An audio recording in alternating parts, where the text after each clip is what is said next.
வணக்கம் வணக்கம் நண்பர்களே. இன்று நாம் பார்க்க இருக்கிற வேலைவாய்ப்பு போஸ்ட் ஆஃபீஸ் வேலைவாய்ப்பு வந்து பார்த்தீங்க அப்படின்னா அதிரடி அறிவிப்பு வந்திருக்கு. மறுபடியும் வந்து பார்த்தீங்க அப்படின்னா மெரிட் லிஸ்ட்டை பற்றி நம்ம இந்த வீடியோவில் டீட்டெயிலாக எக்ஸ்பிளைன் பண்ணியிருக்கோம். 38 மாவட்டம் வரையும் வந்து பார்த்தீங்க அப்படின்னா அப்டேட் பண்ணியிருக்காங்க.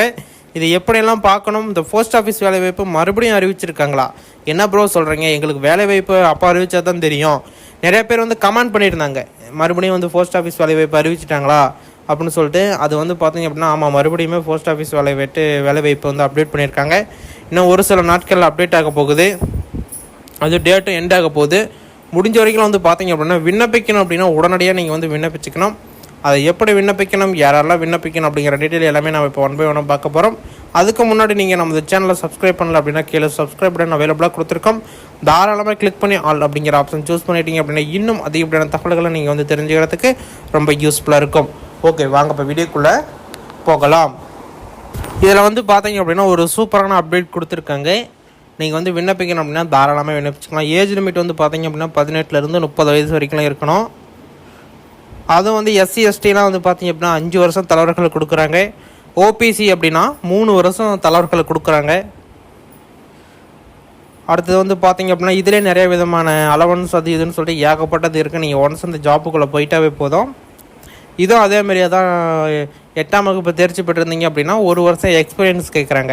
8ஆம் வகுப்பு தேர்ச்சி பெற்று நாங்கள் எப்படி 1 வருஷம் எக்ஸ்பீரியன்ஸ் அப்படின்னா போஸ்ட் ஆஃபீஸில் நீங்கள் ஏதாச்சும் ஆல்ரெடி ஒர்க் பண்ணியிருக்கீங்களா, மினிமம் அப்போலாம் வந்து பார்த்தீங்க அப்படின்னா 8ஆம் வகுப்பு 7ஆம் வகுப்பு இதுமாரி இருக்கீங்கன்னா ஃபஸ்ட்டெல்லாம் உள்ளே போயிருப்பாங்க. அவங்க வந்து 1 வருஷம் எக்ஸ்பீரியன்ஸ் ஆணுச்சு அப்படின்னா தாராளமாக இது இந்த வேலைவாய்ப்புக்குள்ளே எடுத்துக்கிறோம் அப்படிங்கிறத தெளிவாக வந்து எக்ஸ்பிளைன் பண்ணி சொல்லியிருக்காங்க. யாராச்சும் அப்படி இருக்கீங்க அப்படின்னா தாராளமாக கீழே கமெண்ட் செக்ஷனை தெரியப்படுத்துங்க. இண்டிவிஜுவலாக அவங்கள ரெடி பண்ணி நம்ம வந்து என்னென்ன பண்ணணும் அப்படிங்கிறத எல்லாமே நம்ம வந்து கைட் பண்ணி அவங்கள வேலை வாய்ப்புக்குள்ளே அனுப்புறதுக்குண்டான வாய்ப்பை ஏற்படுத்தி கொடுப்போம்.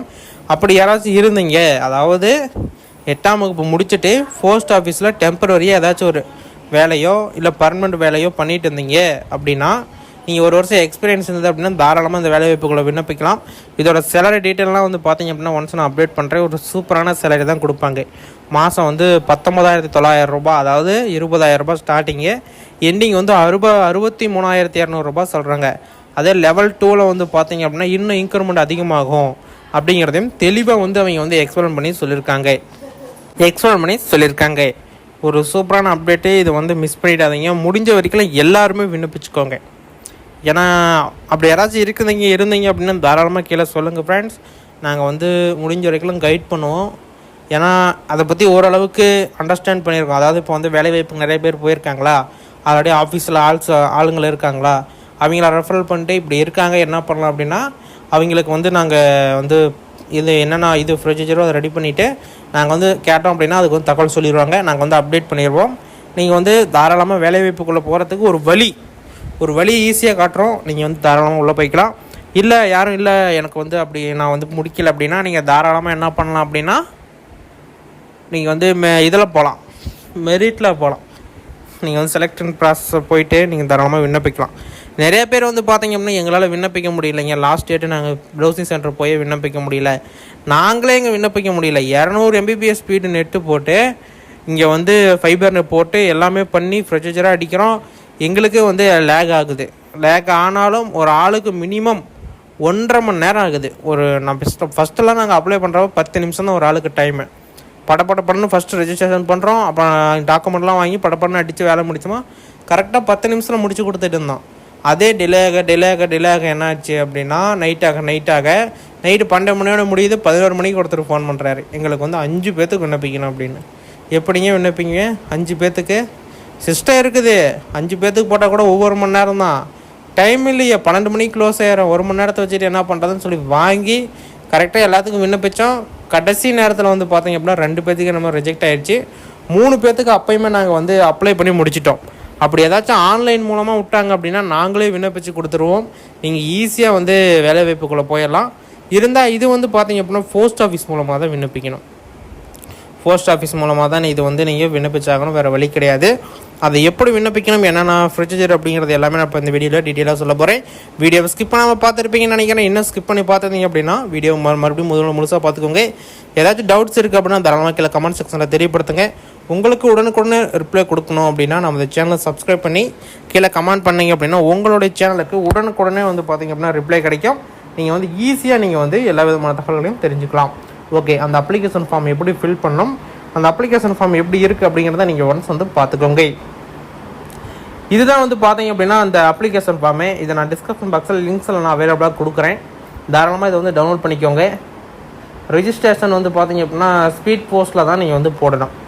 சாதா போஸ்ட்டில் வந்து பார்த்தீங்க அப்படின்னா போடக்கூடாது, போஸ்ட்டில் போடக்கூடாது, ஸ்பீட் போஸ்ட்டில் தான் போடணும்.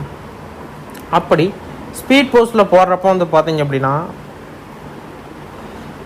என்னென்ன டாக்குமெண்ட்லாம் வைக்கணும், உங்களுடைய சர்டிஃபிகேட், எல்லா சர்டிஃபிகேட்டுமே, உங்களுடைய பர்த் சர்டிஃபிகேட், அடுத்து வந்து உங்களுடைய நீங்கள் என்ன முடிச்சிங்களோ, டிகிரி முடிச்சா டிகிரி குவாலிஃபிகேஷன் சர்டிஃபிகேட், அடுத்தது இல்லை அப்படின்னா ஓவரால் மார்க் ஷீட்டு, ஜாதி சான்றிதழ், 10th மார்க் ஷீட்டு, டிசி, இது எல்லாமே வந்து பார்த்தீங்க அப்படின்னா ஜெராக்ஸ் தான் ஆட் பண்ணோம், ஒரிஜினல் ஆட் பண்ணிடாதீங்க.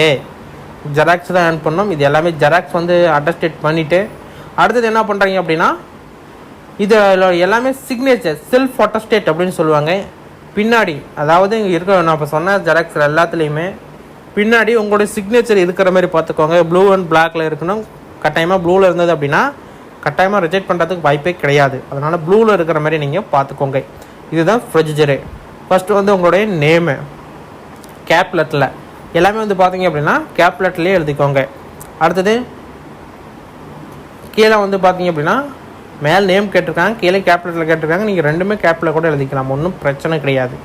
அடுத்து வந்து கேஸ்ட் என்ன அப்படின்னு கேட்டிருக்காங்க. Community, general, SC, ST, OBC, EWS, இதை எது வரீங்களோ அதை வந்து டிக் பண்ணிக்கோங்க. இதில் வந்து பார்த்தீங்க அப்படின்னா டீட்டெயில்ஸ் ஃபீஸ் கேட்டிருக்காங்க, 100 ரூபா பே பண்ணோம். இது எப்படி பே பண்ணுறது அப்படின்னா போஸ்ட் ஆஃபீஸ்லேயே போய் இப்போ வந்து விண்ணப்பிக்கிறேங்க, நீங்கள் 100 ரூபா கொடுத்தீங்க அப்படின்னா அவங்க ஒரு பேப்பர் மாதிரி தருவாங்க, அதை வாங்கி இதோட நீங்கள் பின் பண்ணி அனுப்பணும். இதுதான் ப்ரொசீஜரு. அதுக்கு நான் டீட்டெயில்ஸும் வந்து பார்த்தீங்க அப்படின்னா இங்கே கேட்டிருக்காங்க. அதில் நம்பர் ஏதாச்சும் வந்தது அப்படின்னா அந்த நம்பர் வந்து பேமெண்ட் டீட்டெயில்ஸ்லாம் நீங்கள் ஆட் பண்ணணும். எஸ்சி எஸ்டியா உமனா என்னென்னு கேட்டிருக்காங்க, நீங்கள் வந்து டிக் பண்ணிக்கோங்க. அடுத்தது ஃபாதர் நேமு, ஃபாதர் நேம் என்ன அப்படிங்கிறத நீங்கள் வந்து இந்த இடத்துல தெளிவாக போட்டுக்கலாம். அடுத்தது உங்களுடைய அட்ரஸ்ஸு, மெயில் ஐடி, அட்ரஸ் வந்து தெளிவாக எழுதிக்கோங்க. மெயில் ஐடி கரெக்டாக இருக்கணும். எந்த ஒரு அடித்தலோ திரித்தலோ இழுத்து பார்க்குறதுக்கு நல்லா தெளிவாக தெரியணும், அதுமாரி பார்த்து எழுதிக்கோங்க. ஏன்னா அவங்க ஒன்ஸ் டைப் பண்ணுறப்ப எரர் வந்தது அப்படின்னா ஃபார்ம் ரிஜெக்டட் தூக்கி போட்டுருவாங்க. அதனால் கரெக்டாக நீங்கள் வந்து ப்ரொசீஜராக ரெடி பண்ணுங்கள். அப்படி ஏதாச்சும் மாடலேஷன் பண்ணுற மாரி கூட எழுதிடாதீங்க, ஏன்னா அது மாடலேஷன் பண்ணுறதுக்கு கூட வாய்ப்பு இருக்குது. முடிஞ்ச வரைக்கும் வந்து பார்த்தீங்க அப்படின்னா நீங்களே கரெக்டாக எழுதணும், வேறு யார்கிட்டையும் கொடுத்து எழுதக்கூடாது, நீங்கள் தான் கைப்பட எழுதணும். மெயில் ஐடி வந்து பார்த்தீங்க அப்படின்னா கரெக்டாக நீங்கள் வந்து எழுதிக்கோங்க. அடுத்தது வந்து பார்த்தீங்க அப்படின்னா ரிலேஜன் வந்து இந்தியா போட்டுக்கோங்க, நேஷ்னாலிட்டி இந்தியாவே போட்டுக்கோங்க. அது ரெண்டில் எதோ ஒன்று தான், அது நீங்கள் இந்தியா போட்டுக்கலாம். டேட் ஆஃப் பர்த் வந்து பார்த்தீங்க அப்படின்னா நீங்கள் வந்து டேட் ஆஃப் பர்த் வந்து கரெக்டாக போட்டுக்கோங்க. ஏஜுக்கு வந்து பார்த்தீங்க அப்படின்னா இயரு, மந்த்து, டே, இது வந்து நீங்கள் கரெக்டாக வந்து நோட் பண்ணி போட்டுக்கணும். எஜுகேஷன் டீட்டெயில்ஸு நீங்கள் வந்து என்ன முடிச்சிருக்கீங்க, 10th 12th டிகிரியா, டிப்ளமோவா, பிஇயா, மெக்கானிக்கலா, இன்ஜினியரா, என்ன முடிச்சிருக்கீங்களோ அதை வந்து அந்த இடத்துல போட்டுக்கோங்க. அதை நீங்கள் இந்த கேட்டகரி சூஸ் பண்ணியிருந்தீங்கன்னா மட்டும்தான் இந்த 11வது, இல்லை அப்படின்னா நோ கொடுத்துடலாம். எக்ஸ்பீரியன்ஸ் அந்த 8வது முடிச்சிருந்தா நான் எக்ஸ்பீரியன்ஸ் கேட்டேன்னா அதுக்குள்ள டீட்டெயில்ஸு அது நீங்கள் முடிச்சிருந்தீங்க அப்படின்னா இங்கே கொடுக்கலாம், இல்லை அப்படின்னா அதெல்லாம் ஒன்று ஃப்ரீயாக விட்டுடலாம். அதெல்லாம் கொடுத்தீங்கன்னா மட்டும்தான் இங்கே வந்து லைசன்ஸு இந்த நம்பர்லாம் கேட்கும், இதெல்லாம் வந்து கரெக்டாக கொடுத்துக்கோங்க. டேட்டு பிளேஸ் கொடுத்து சிக்னேச்சர் பண்ணிக்கோங்க. சிக்னேச்சர் பண்ணிட்டீங்க அப்படின்னா ஓகே, அவ்வளோதான் முடிஞ்சது. இதை நீங்கள் வந்து பார்த்தீங்க அப்படின்னா ஃபில் பண்ணிட்டீங்க. இதை நீங்கள் போஸ்ட் ஆஃபீஸ் மூலமாக நீங்கள் வந்து விண்ணப்பிச்சுக்கலாம். ஒரு சூப்பரான வேலை வாய்ப்பு. இதை வந்து பார்த்தீங்க அப்படின்னா தவற விட்டுறாதீங்க, முடிஞ்ச வரைக்கும் விண்ணப்பிச்சுக்கோங்க. இதோடைய அப்டேட் இது தான். இதோட பிடிஎஃப் வந்து பார்த்தீங்க அப்படின்னா நான் கீழே டிஸ்கிரிப்ஷன் பாக்ஸில் வந்து நான் அப்டேட் பண்ணுறேன், நீங்கள் வந்து செக் பண்ணி பார்த்துக்கோங்க. இதில் வந்து பார்த்தீங்க அப்படின்னா எஸ்சி எஸ்டிக்கெலாம் 5 வருஷம், ஓபிசிக்கெலாம் 3 வருஷம் எல்லாம் கொடுத்துருக்காங்க. எல்லாம் இந்த இங்கே பாருங்கள் கொடுத்துருக்காங்க. அந்த வில்லேஜ் இதில் வந்து பார்த்தீங்க அப்படின்னா இங்கே கொடுத்துருந்தாங்களே, இங்கே கொடுத்துருக்காங்க பாருங்கள். 8th ஸ்டூடெண்ட் பாஸ் ஆகிருந்தால் வீட்டில் வந்து எக்ஸ்பீரியன்ஸ் இருந்தது அப்படின்னா 1 year எக்ஸ்பீரியன்ஸ் இருந்தது அப்படின்னா நீங்கள் வந்து தாராளமாக விண்ணப்பிக்கலாம் பாஸ் அப்படின்னு சொல்லிட்டு சொல்லியிருக்காங்க. ஒரு சூப்பரான அப்டேட் தான். யாராச்சும் அப்படி இருந்தீங்க அப்படின்னா தாராளமாக கீழே கமெண்ட் செக்ஷனில் தெரியப்படுத்துங்க. உங்களுக்கு உடனுக்குடனே ரிப்ளை கொடுப்பாங்க. இதில் வந்து பார்த்தீங்க அப்படின்னா ஏஜ் குரூப்புக்கு பர்த் சர்டிஃபிகேட்டு, எஜுகேஷனல் சர்டிஃபிகேட் வேணும்.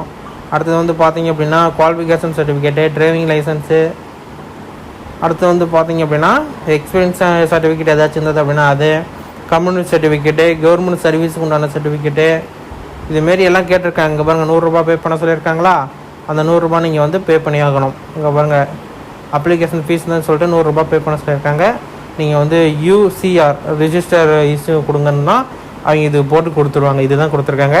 அனுப்ப வேண்டிய முகவரி அப்ளிகேஷன் ஃபார் த போஸ்ட் இது கொடுத்துருக்காங்களா, இதுதான் அதோடய அட்ரஸ். இங்கே பாருங்கள் இது கொடுத்து இங்கே பாருங்கள் சென்னை 600006 கொடுத்துருக்காங்கல்ல, இதான் இந்த அட்ரஸுக்கு தான் நீங்கள் வந்து அனுப்பணும். அனுப்ப வேண்டிய டேட் கடைசி டேட் வந்து பார்த்தீங்கன்னா 30/8/2024. அந்த டேட்டுக்குள்ளே நீங்கள் வந்து விண்ணப்பிச்சு அனுப்பிச்சிருக்கணும். அதனால் நீங்கள் உடனே வந்து விண்ணப்பிச்சு அனுப்பிச்சிருங்க. அப்படி ஏதாவது இது வந்து டேட் வந்து எக்ஸ்டெண்ட் பண்ணாங்க அப்படின்னா நான் வந்து அப்டேட் பண்ணுவேன். நீங்கள் அது வரைக்கும் விண்ணப்பிச்சுட்டே இருக்கலாம். அப்படி டேட் எக்ஸ்டெண்ட் பண்ணாங்க அப்படின்னா நான் ஒன்ஸ் பார்த்தீங்கன்னா அப்டேட் பண்ணுவேன். நீங்கள் செக் பண்ணி பார்த்துக்கோங்க. அனுப்ப வேண்டிய அட்ரஸ் இங்கேயும் கொடுத்துருக்காங்க. ஒன்ஸ் செக் பண்ணி பார்த்துக்கோங்க. ஏதாச்சும் டவுட் இருக்குது அப்படின்னா தாராளமாக கீழே கமெண்ட் செக்ஷனில் தெரியப்படுத்துங்க. உங்களுக்கு ரிப்ளை கொடுக்க நம்ம சேனல் காத்துட்டு இருக்கு. ஃப்ரெண்ட்ஸ் இதுமாதிரி அப்டேட்டான வீடியோ நெக்ஸ்ட் வீடியோவில் பார்க்கலாம்.